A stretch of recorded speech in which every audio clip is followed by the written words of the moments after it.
কাজল আরেফিন ওমি নির্মিত জনপ্রিয় ধারাবাহিক ব্যাচেলর পয়েন্টে অভিনয়ের মাধ্যমে পরিচিতি পান শিমুল শর্মা। সিরিয়ালে তাকে দেখা যায় কাবিলার নোয়াখালী এলাকার ছোট ভাইয়ের চরিত্রে। প্রথমে তিনি ওমির সহকারী হিসেবে কাজ করছিলেন। সেখান থেকেই অভিনয়ের সুযোগ পান। অন্যান্য চরিত্রের মতো শিমুলের চরিত্রটিও দ্রুত দর্শকপ্রিয় হয়ে ওঠে। বর্তমানে প্রচার চলছে ব্যাচেলর পয়েন্টের ৫ম মৌসুম। কুরবানির ঈদে প্রচারিত প্রথম পর্ব থেকেই ৩২টি এপিসোড দর্শকের হৃদয় জয় করেছে।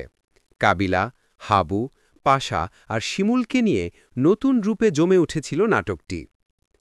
কিন্তু হঠাৎই ভক্তদের মাঝে ছড়িয়ে পড়েছে এক দুঃসংবাদ।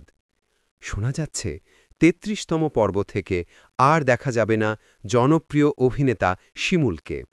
সম্প্রতি প্রকাশিত পোস্টারগুলোতেও তাকে দেখা যায়নি। নতুন সিজনের কয়েকটি পর্ব প্রচারিত হয়েছে, আর দর্শকরা সামাজিক মাধ্যমে আলোচনা করছেন শিমুলকে বাদ দেওয়া হচ্ছে কিনা।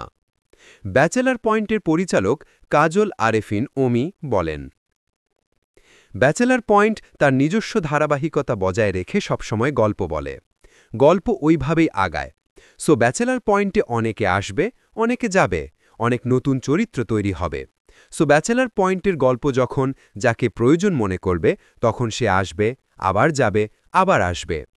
এটা আসলে সম্পূর্ণ ডিপেন্ডস অন স্টোরি, যে স্টোরিটা কিভাবে আগাচ্ছে। এখানে আসলে আলাদাভাবে কাউকে সরিয়ে দেওয়া বা কাউকে নতুন করে যোগ করা ওই সুযোগটা আসলে নাই। এখানে আসলে গল্প যখন যাকে প্রয়োজন মনে করে তাকেই ফ্রন্টলাইনে আনে। ছোট পরিসর থেকে ৮ বছর আগে শুরু হয়েছিল ব্যাচেলর পয়েন্ট।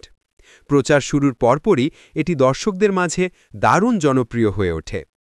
প্রতিটি সিজনেই নির্মাতা ওমি নতুন চ্যালেঞ্জ নিয়ে হাজির হয়েছেন, আর দর্শকদের কাছ থেকেও পেয়েছেন সাড়া। বর্তমানে সিরিয়ালটি একসাথে বঙ্গ অ্যাপ, বুম ফিল্মস ও চ্যানেল আই-এ প্রচারিত হচ্ছে। নতুন মৌসুম নিয়ে শুরুতে দর্শকদের মিশ্র প্রতিক্রিয়া থাকলেও ধীরে ধীরে এপিসোডগুলো জমে উঠছে। এর মধ্যেই ফিরে এসেছে পুরনো প্রিয় চরিত্র নেহাল, যেখানে অভিনয় করছেন তৌসিফ মাহবুব।